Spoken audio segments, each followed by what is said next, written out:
Assalamualaikum warahmatullahi wabarakatuh.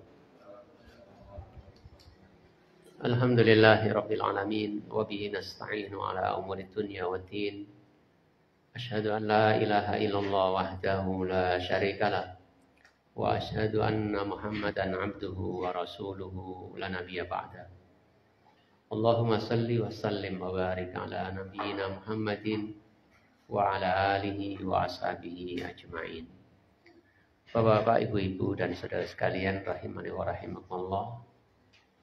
Alhamdulillah, segala puji syukur kepada Allah Subhanahu wa taala. Semua nikmat-nikmatnya yang tiada bisa kita hitung. Karena demikian banyaknya nikmat yang Allah Subhanahu wa taala berikan kepada kita. Hingga tidak ada alasan bagi kita untuk tidak mengucapkan alhamdulillah, untuk tidak bersyukur kepada Allah Subhanahu wa taala, baik dengan lisan kita atau dengan hati kita dan juga dengan perbuatan kita. Karena ketika kita mampu mengucapkan alhamdulillah, maka itu adalah bagian dari nikmat Allah Subhanahu wa taala yang memberikan kepada kita sekalian kesadaran untuk bersyukur kepadanya, yang memampukan lisan kita untuk mengucapkan alhamdulillah. Sehingga kita katakan tidak ada alasan bagi kita untuk tidak bersyukur kepada Allah Subhanahu wa taala. Bapak-bapak, ibu-ibu dan saudara sekalian muliakan oleh Allah Subhanahu wa taala, tak lupa kita juga ucapkan salawat dan salam untuk panutan kita, uswah dan qudwah kita, Nabi yang sangat kita cintai, sangat kita rindukan, Nabi Muhammad sallallahu alaihi wasallam, yang semoga dengan mempelajari dan mengambil faedah dari sirahnya ini semakin menjadikan kita mengenal akrab dengan beliau, semakin sempurna di dalam meneladani beliau, sempurna kemampuan kita untuk meneladani beliau, dan kita berharap kepada Allah Subhanahu wa taala diberikan syafaatnya, bisa bersama-sama berada di dalam surga Allah Subhanahu wa taala yang penuh kenikmatan. Bapak-bapak, ibu-ibu dan saudara sekalian dimuliakan oleh Allah Subhanahu wa taala, pada malam yang berbahagia ini kita akan mengambil beberapa faedah dari syariat zakat yang sudah kita sama-sama pelajari pada pertemuan sebelumnya. Yang pertama adalah sebagaimana syariat yang sudah-sudah, ya, syariat sholat, syariat puasa, maka syariat zakat ini pun disyariatkan dengan beberapa tahapan. Ya, ketika di Mekah sifatnya hanya anjuran, dorongan agar mengeluarkan sedekah. Kemudian ketika di Madinah, maka itu menjadi sebuah kewajiban yang diwajibkan dan terperinci, ya, dan terperinci. Ada haul, ada nisabnya. Kemudian harta apa saja yang wajib dizakati. Kemudian kepada siapa zakat itu diberikan. Ya, itu ketika berada di Madinah. Dan itu menjadi sebuah kewajiban selain juga sedekah yang sifatnya atau yang hukumnya sunnah. Jadi ketika di Mekah belum ada kewajiban zakat, yang ada adalah dorongan, anjuran, gitu, untuk mengeluarkan harta dari harta-harta yang kita miliki. Setelah di Madinah, maka kemudian menjadi sesuatu yang wajib. Maka di sini kita mengambil sebuah faedah bahwasanya di dalam pensyariatan di dalam agama kita ini, atau di dalam semua hal, jika menginginkan sebuah kebaikan maka harus dilakukan dengan bertahap. Harus dilakukan dengan bertahap, tidak bisa loncat, tidak bisa instan. Apa yang dilakukan dengan melewati tahapan-tahapan itu, ya, meloncati tahapan-tahapan itu, maka endingnya akan buruk. Ya, endingnya akan buruk. Dalam banyak hal. Dalam kerja, inginnya langsung kerja yang gede. Ya, sementara dia tidak tahu ilmunya. Pokoknya yang gede, nggak mau kerja kecil-kecilan. Ya. Maka yang terjadi adalah kemudian berhenti di tengah jalan. Banyak utang, bangkrut, ataupun mati. Ada orang yang rezekinya itu cerit. Gitu. Karena tahapannya gitu. Ada yang Allah mudahkan itu jadi brul. Ada yang brek, mari ngono mati. Karena tidaklah Allah Subhanahu wa taala mewafatkan seseorang kecuali setelah tuntas rezeki yang Allah berikan kepadanya. Nah, kita kembali kepada tahapan tadi. Jadi sebuah pelajaran yang harus kita dapatkan di sini, di dalam melakukan apa saja, ya hendaknya kita lakukan secara bertahap. Ya, secara bertahap. Karena bagaimanapun dengan bertahap itu akan bagus. Ya, akan bagus. Makanya di dalam dakwah juga demikian itu. Syariat zakat ini disyariatkan juga bertahap. Ya, juga bertahap. Maka dalam fikih dakwah, dalam pelajaran fikih dakwah ada suatu kaidah at-ta'rif qabla taklif. Jadi di dalam dakwah itu kita dai itu harus mengenalkan dulu, memberikan tahu kepada seseorang, tidak langsung dikasih hukuman. Anak-anak nggak ngerti ini salah itu sudah dihukum, ya kurang tepat. Ketika kita berdakwah, yang kita sampaikan adalah mengenalkan Allah. Allah itu siapa? Ini bertahap. Kewajiban sholat. Kalau sudah kenal, Allah mewajibkan sholat. Kalau sudah sholat, terus gitu ya. Nggak kenal sholat itu wajib, langsung dihukum. Gitu. Ini orang Islam kok nggak sholat? Berarti nggak benar gini. Padahal orang itu nggak tahu. Makanya dalam masalah mengkafirkan seseorang itu tidak boleh serampangan ya dan begitu. Karena orang tidak semua orang tahu kalau sholat itu kewajiban. Walaupun dia Islam. Karena Islamnya juga ada Islam karena orang tuanya, karena lingkungannya, tapi juga karena ada Islamnya itu karena memang pilihannya dia tahu Islam dengan pelajarinya. Jadi hendaknya kita lakukan dengan bertahap. Apapun kita usahakan untuk bertahap. Ya, ketika mau belajar sepeda ondel dulu lah. Aja langsung metik gitu. Gitu ya, sepeda ondel dulu. Bedain dulu. Ketika kerja ya demikian pula. Yes. Ya jadi office boy DC atau apa gitu. Kalaupun mau jadi juragan ya harus belajar dulu ilmunya bagaimana jadi juragan. Ya. Dan lain sebagainya. Intinya jika kita lalui dengan bertahap, maka insya Allah akan baik. Maka yang terjadi juga kita melihat tahapan-tahapan itu semua ada tahapannya. Sekolah ada tahapannya. Ya. Semuanya ada tahapannya. Kelas TK, terus pelajaran juga begitu. Karena kemampuan juga berbeda-beda, pemahaman berbeda-beda. Kemudian yang kedua, sesungguhnya zakat itu adalah perwujudan dari rasa kemanusiaan.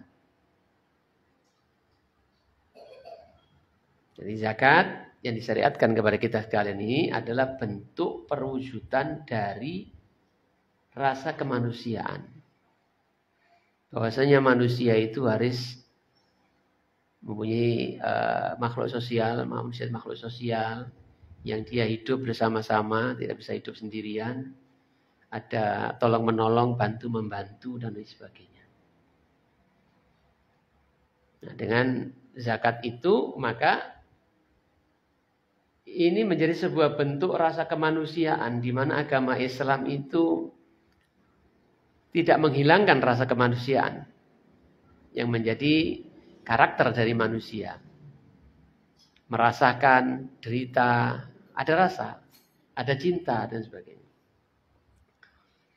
Dan juga dengan zakat itu, maka itu adalah bentuk realisasi dari akhlak yang mulia. Zakat itu merupakan realisasi dari akhlak yang mulia. Ketika menjelaskan tentang akhlak, para ulama itu, di antara penjelasan para ulama akhlak itu, akhlak yang baik itu suka memberi. Akhlak yang baik itu wajah yang enak dipandang, tersenyum ketika bertemu. Akhlak yang baik itu menahan diri dari mengganggu orang lain. Akhlak yang baik itu sabar, akhlak itu dan sebagainya. Itu adalah akhlak yang baik. Dan di sana ada akhlak yang baik itu memberi. Orang yang memberi pasti orang mengatakan dia orang yang baik. Orang yang memberi adalah orang yang baik. Walaupun niatnya memberi tentu bermacam-macam. Ada yang baik, ada yang buruk. Tapi ketika orang itu loman, pasti orang mengatakan itu orang yang baik. Karena memang suka memberi itu adalah akhlak yang baik. Dan Rasulullah SAW adalah pribadi yang sangat dermawan. Kalau hari puasa, bulan-bulan puasa, lebih dermawan lagi. Sampai digambarkan seperti angin bertiup. Karena Rasulullah SAW orang yang suka memberi. Ya, memberi pengetahuan agama, menyampaikan kebenaran, memberi dengan harta yang dimiliki, memberi senyuman, memberi. Ketika Rasulullah SAW khawatir dengan dirinya ketika mendapati malaikat Jibril di waktu di malam di Gua Hira sendirian, beliau sangat khawatir dan mengatakan kepada istrinya, ada apa dengan diriku ini? Aku khawatir dengan diriku ini. Apa kata Aisyah? Kata Khadijah, Kakanda enggak usah khawatir, enggak usah takut. Allah tidak akan mencelakakan Kakanda. Karena Kakanda adalah orang yang suka menyambung silaturahmi. Kakanda orang suka menolong, suka memberi, dan seterusnya. Sebutkan akhlak-akhlak yang baik. Di antaranya suka membantu orang lain. Dia suka menolong orang lain, suka memberi. Maka zakat itu adalah bagian untuk merealisasikan akhlak yang baik. Yaitu dengan memberikan kepada orang lain harta yang seharusnya diberikan. Yang diperintahkan untuk diberikan kepada orang lain. Apakah dia orang fakir, miskin, fisabilillah dan lain sebagainya dari 8 kelompok yang berhak menerima zakat yang wajib. Yang zakat sodako yang sunnah, ya kepada siapa saja, ya kepada siapa saja. Dan tidak ada ukurannya. Ya, tidak ada. Kalau zakat ada ukurannya. Selain zakat itu adalah bentuk perwujudan rasa kemanusiaan, perwujudan akhlak yang mulia, akhlak yang tinggi. Maka zakat itu juga merupakan bentuk maksud tujuan Islam di dalam merealisasikan kebaikan dari agama ini hingga disyariatkan zakat ini. Allah Subhanahu wa taala berfirman, "Khudh min amwalihim shadaqatun tutahhiruhum wa tuzakki." Ambillah dari harta-harta mereka itu, orang-orang yang kaya-kaya ya, hartanya sudah mencapai nisab dan haulnya. Khudh min amwalihim shadaqatan. Ambillah dari harta-harta mereka sebagai sedekah, sebagai zakat. Tutahhiruhum, guna membersihkan mereka dari dosa-dosa yang mereka lakukan. Wa tuzakkihim, dan mensucikan mereka dari sifat-sifat yang tidak baik, sifat bakhil, sifat pelit, sifat tamak terhadap harta. Zakat akan mengikis ya sifat-sifat itu, akan mensucikan diri orang yang mengeluarkan zakat dari sifat-sifat tersebut. Umumnya manusia itu sangat mencintai harta. Sangat mencintai harta. Bahkan karena cintanya kepada harta, dia ingin hidup 1000 tahun. Karena cintanya kepada harta sampai sikut-sikutan bertengkar dengan saudaranya. Sampai membunuh orang tuanya. Dan lain sebagainya. Saking cintanya harta. Nah, sifat buruk ini, yang mencintai harta lalu berlebihan ini, dihilangkan dengan disyariatkan zakat. Diwajibkan untuk dikeluarkan dari barang yang dicintainya ini. Bapak, ibu-ibu dan saudara sekalian muliakan oleh Allah Subhanahu wa taala. Jadi Allah Subhanahu wa taala memerintahkan kepada Nabi sallallahu alaihi wasallam, "Khudh min amwalihim shadaqatan tutahhiruhum wa tuzakkihim." Ambillah dari harta-harta mereka sebagai zakat guna mensucikan, membersihkan mereka dari dosa-dosanya dan mensucikan mereka, membersihkan dan mensucikan mereka dari sifat-sifat yang buruk yang ada pada diri mereka. Dari sifat bakhil, kikir, tamak, serakah, dan lain sebagainya. Wasalli alaihim. Dan doakanlah mereka itu. Inna salataka sakanun lahum. Sesungguhnya doa-doamu itu akan menenteramkan bagi mereka. Orang-orang yang mengambil zakat agar mendoakan mereka. Atau orang-orang yang menerima zakat, menerima pemberian agar mendoakan orang yang memberinya. Karena itu akan menyenangkan mereka untuk bisa semakin giat berbuat baik. Itu akan menenangkan mereka dari kesedihan mengeluarkan harta yang mereka cintai. Ya, doakan kepada mereka ini karena itu menenangkan mereka. Menenteramkan dan mendamaikan diri-diri mereka itu dengan doa yang kita ucapkan. Dan memang senang. Ya, didoakan. Makanya orang yang suka datang di rumah-rumah kita gitu. Mis Pak, sedekah Pak. Mari dikasih 5.000, masa otongane dawani. 10.000 tambah dawa meneh. Sesuk dibalik meneh rono meneh. Tak dongakno Pak, sampean sugih ngene-ngene barokah, sehat kabeh Mas. Nggih, ndonga dhewe jenengan. Ya. Jadi ikhlas doanya gitu, senang dengan senang hati, ikhlas. Gitu. Ya. Orang yang menerima doa senang. Ya. Tentram hatinya.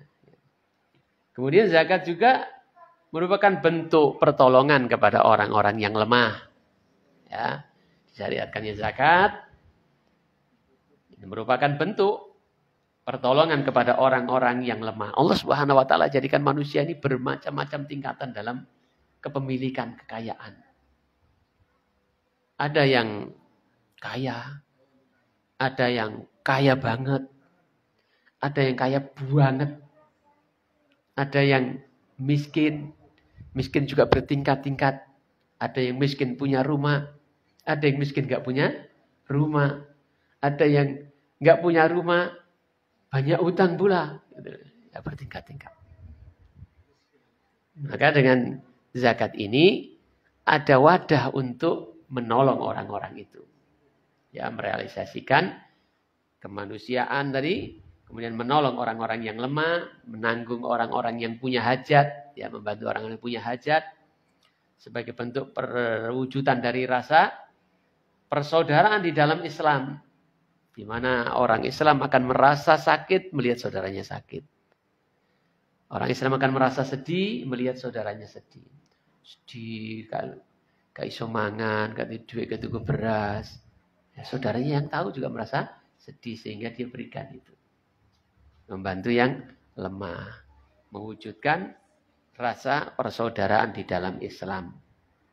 Apa buktinya sampean cinta kok bersaudara dengan sesama muslim? Nah, buktinya saya bantu dia. Ya, dia nggak punya, apa yang saya punya saya kasihkan dia. Ya, itulah zakat. Ya, sebagai perwujudan dari persaudaraan, mewujudkan rasa persaudaraan di dalam Islam bahwasanya kita yang punya harta itu peduli dengan saudara kita yang tidak punya. Selain itu, merealisasikan akhlak yang mulia tadi. Ya, merealisasikan akhlak yang mulia. Orang yang berakhlak yang baik, akhlak yang tinggi itu orang yang suka memberi bantuan, memberi pertolongan. Ya. Ini adalah akhlak yang mulia. Selain itu adalah untuk menghilangkan kedengkian. Menghilangkan kedengkian dari orang yang miskin. Supaya jurang antara si kaya dan miskin itu tidak semakin dalam. Dengan seorang yang kaya di dalam Islam memberikan hartanya. Apakah dengan zakat yang wajib atau sodako, infak yang sunnah-sunnah. Akan mengikis kedengkian, menghilangkan kedengkian dari orang-orang yang miskin, yang lemah. Menghilangkan rasa sakit hati orang-orang yang lemah. Coba punya tetangga kaya, apa-apa. Tonggone miskin. Malam itu gak makan, caca. Gak ngerasa belajar tonggo gini. Malah bekakaan delok TV ngono, caca. Terus sampai gak seturu. Ya. Muka-muka nang meledos ngono TV ini. Melantung elek karena sakit hati, dengki. Orang yang kaya enggak merasa, enggak tahu. Ya, enggak merasa, enggak tahu. Ya, makanya menghilangkan menumbuhkan kepekaan. Dengan zakat itu dia akan mencari siapa orang yang pantas untuk dikasih. Siapa yang seharusnya dibantu. Dia akan peka terhadap lingkungannya, tanya-tanya dan sebagainya. Ya, karena dia takut. Ya, takut dengan balasan Allah Subhanahu wa taala. Takut dengan doanya orang-orang yang teraniaya. Yang tanpa kita sadari kita mengabaikan mereka. Jadi mengikis rasa dengki, rasa iri, rasa sakit hati dari orang-orang yang miskin, termasuk juga dari doa-doa keburukan mereka. Ya. Tapi kalau seorang itu merealisasikan agama ini, ya, banyak syariat Islam yang menunjukkan akan kepedulian terhadap sesama ini. Selain zakat, ada kafaroh, puasa, ya, ada orang yang nggak puasa, maka dia harus bayar fidyah. Itu semua harta yang dikeluarkan. Orang yang puasa siang hari main dengan istrinya. Di antaranya adalah memberikan makan 60 orang miskin. Selain memberikan, kalau tidak memberikan pakaian mereka. Merdekakan budak, butuh harta. Ya, semuanya itu untuk agar tercipta keharmonisan sesama kaum muslimin. Si kaya peduli dengan si miskin juga tidak sakit hati, tidak dengki dengan si kaya. Bahkan mendoakan kebaikan, keberkahan dan sebagainya. Ketika si miskin mendapatkan kebaikan dari tetangganya yang kaya, maka dia akan berusaha menjaga harta kekayaan tetangganya. Ya, mungkin pakri ruboy ditepakno. Nggih. Api dipek wong, dia bantu agar tidak dirampok. Nah, coba kalau terjadi jurang pemisah, bapak dirampok kuno, ben kapok mesti gitu. Ya. Pitik api dicolong, diobrak masuk dia gak rumah usah duwe pitik. Itu semua kalau direalisasikan syariat agama ini termasuk dalam masalah zakat ini. Makanya Nabi SAW memberikan, termasuk mendorong untuk memberi kepada orang lain, termasuk yang sifatnya hadiah atau apa. Tahadu, tahabu. Ya, salinglah kalian memberikan hadiah. Niscaya kalian akan saling mencintai. Dan sebagainya. Jadi, zakat itu menolong orang-orang yang lemah. Ya, membantu orang-orang yang punya hajat. Ya, hajat. Yaitu dalam rangka untuk mewujudkan rasa persaudaraan di dalam Islam, merealisasikan akhlak yang mulia, dan menghilangkan kedengkian dari orang-orang miskin, orang-orang yang kekurangan pada orang yang kaya.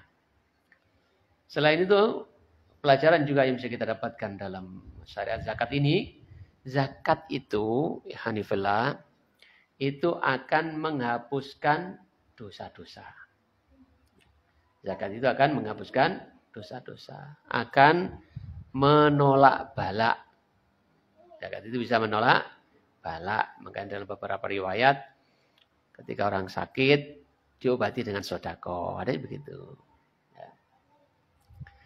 Artinya tidaklah suatu kebaikan dalam syariat agama ini, kecuali akan memberikan hasil yang baik bagi orang yang melakukannya. Baik di dunia maupun di akhirat. Nah, zakat itu selain bisa menghapuskan kesalahan-kesalahan, zakat itu juga bisa menolak bala. Allah Subhanahu wa taala berfirman, "Wa rahmati wasi'at kulla syai'in." Dan demi rahmatku, ya, yang meliputi segala sesuatu. Kasih sayang Allah meliputi segala sesuatu. Meliputi seluruh makhluk, seluruh alam ini. Fasa'aktubuha lilladzina yattaquna, maka aku akan menetapkan bagi orang-orang yang bertakwa, wa yu'tuna zakata, dan orang-orang yang mengeluarkan zakat, dapatkan rahmat Allah Subhanahu wa taala. Dan kita masuk surga bukan karena amal kita, tetapi karena rahmat Allah Subhanahu wa taala. Kalau Allah Subhanahu wa taala menyayangi, maka Allah akan mudah untuk menghapuskan kesalahan-kesalahan kita. Allah akan menolong kita selamat dari bala dan bencana. Dan di dalam pelaksanaan zakat, ada bentuk rasa syukur kita kepada Allah Subhanahu wa taala. Nah, di dalam merealisasikan mengeluarkan zakat, melaksanakan syariat zakat ini sebagai bentuk rasa syukur kita kepada Allah Subhanahu wa taala. Yang tidaklah seorang muslim menerima nikmat Allah Subhanahu wa taala, baik yang zahir maupun yang batinnya, yang kelihatan atau yang tidak terlihat, maka dia akan bersyukur kepada Allah Subhanahu wa taala. Berbeda dengan orang-orang kafir. Orang kafir ketika mendapatkan nikmat, maka semakin jauh dari Allah Subhanahu wa taala. Dia pakai bersenang-senang. Dia pakai untuk menambah pundi-pundi, kalau itu harta, dengan cara yang riba. Dia tidak bersyukur kepada Allah Subhanahu wa taala. Dia tidak tahu bahwasanya rizki itu datang dari Allah Subhanahu wa taala. Allah yang memberikan rizki kepada mereka, yang seharusnya mereka syukuri. Ini yang membedakan antara seorang mukmin dengan seorang orang kafir. Kalau orang beriman, maka dia ingat ini adalah dari Allah Subhanahu wa taala. Maka dia keluarkan zakatnya yang Allah Subhanahu wa taala perintahkan. Karena dia takut kepada Allah Subhanahu wa taala, karena dia bersyukur kepada Allah Subhanahu wa taala. Adapun orang kafir, maka kondisinya seperti tadi, berbeda, berbalik dengan itu. Sehingga semakin jauh dengan Allah Subhanahu wa taala. Seorang muslim, dia bersyukur kepada Allah Subhanahu wa taala dan dia ingat firman Allah Subhanahu wa taala, la in syakartum la azidannakum wa la in kafartum inna adzabi lasyadid. Jika kalian bersyukur atas nikmat-nikmat yang Allah berikan kepada kalian, kata Allah, la azidannakum, pasti aku akan tambah nikmat itu kepada kalian. Jadi kalau ingin nikmat yang Allah berikan kepada kita itu langgeng, awet, maka bersyukurlah kepada Allah Subhanahu wa taala. Yang mana syukur itu meliputi syukur dengan lisan, syukur dengan hati, dan syukur dengan perbuatan kita. Semakin dekat kita kepada Allah, semakin giat kita di dalam ibadah kita kepada Allah, semakin beriman, semakin bertakwa. Karena nikmat Allah Subhanahu wa taala. Semakin lancarlah lisan kita mengucapkan alhamdulillah. Ya, semakin lancar lisan kita mengucapkan alhamdulillah. Semakin lancar lisan kita mengakui bahwasanya yang kita miliki ini adalah pemberian Allah Subhanahu wa taala. Demikian pula hati kita. Orang Islam. Maka orang Islam itu keadaannya itu sungguh sangat mengherankan, mengagumkan. Ajaban li amril mu'min, kata Nabi sallallahu alaihi wasallam. Sungguh mengagumkan perkaranya orang Islam itu. Dan tidak ada yang bisa seperti itu kecuali hanya orang beriman. Ya, sungguh mengagumkan keadaan orang yang beriman itu. Wa ma dzaka li ahadin illa li mu'min. Dan tidak ada yang bisa seperti itu kecuali orang yang beriman. In asabatu syarra'u syakara wa in asab fa huwa khairul lahu. Jika dia menerima kebaikan, mendapatkan sesuatu yang menyenangkan, mendapatkan nikmat, mendapatkan rezeki dari Allah Subhanahu wa taala, maka dia bersyukur. Wa huwa khairul lahu, dan itu baik baginya. Wa in asabatu dharra, dan apabila dia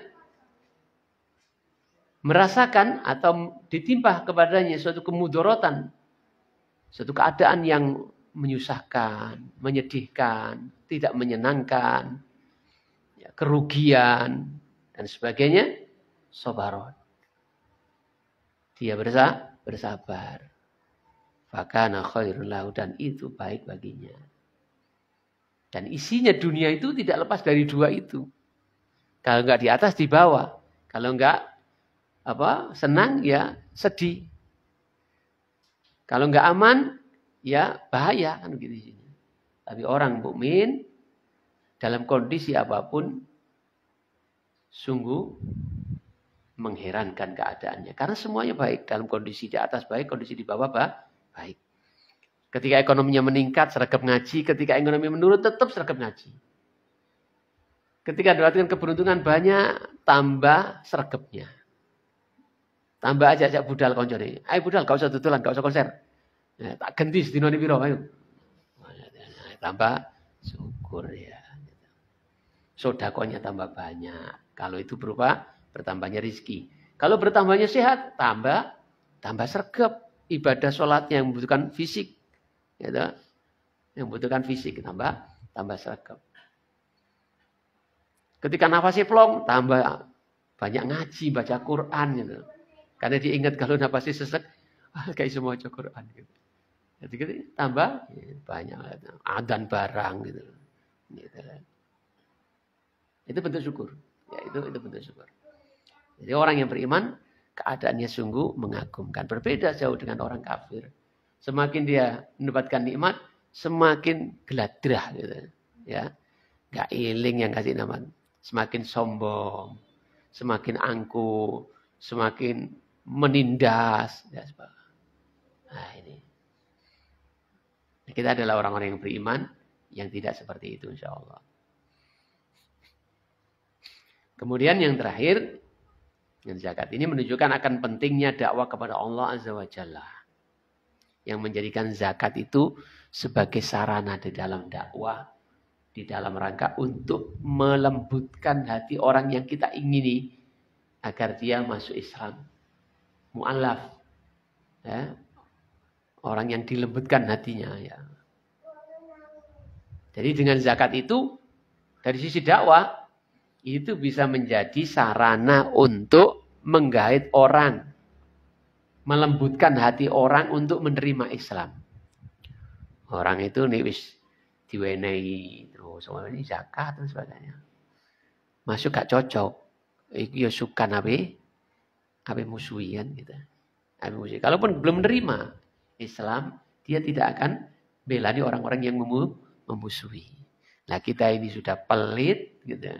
Eksklusif gitu. Medit gitu. Senengannya keras gitu. Menghukumi orang tanpa orang itu tahu hukumnya gitu. Dihukumi dengan keras-keras pula, kafir gitu, bid'ah gitu, syirik gitu.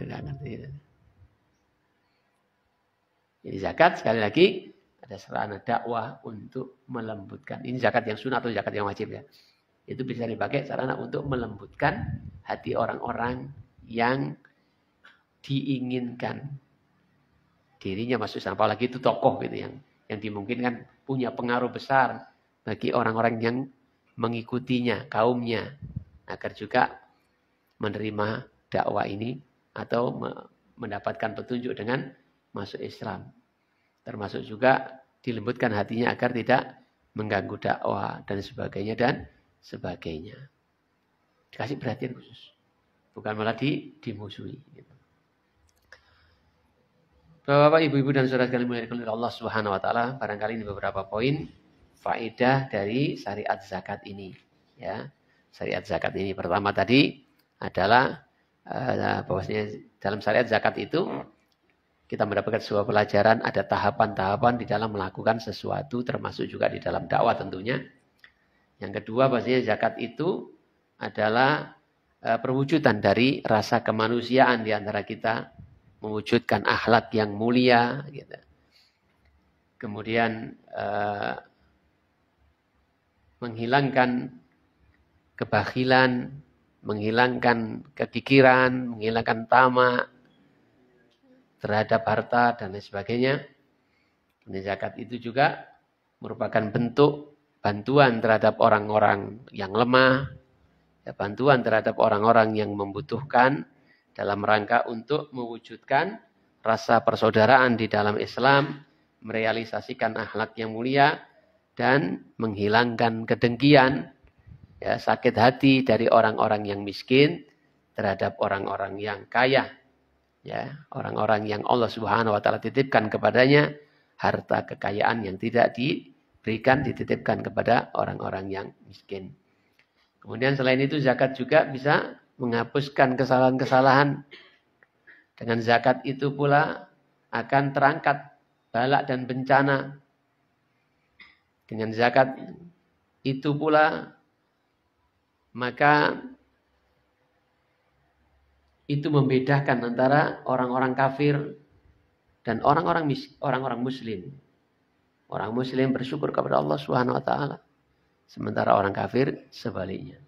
Dan dengan zakat, syariat zakat itu pula menjadi sebuah sarana dakwah untuk melembutkan orang-orang yang didakwai, yang diinginkan masuk ke dalam agama Islam. Oh, agama Islam itu baik ternyata, loman ternyata.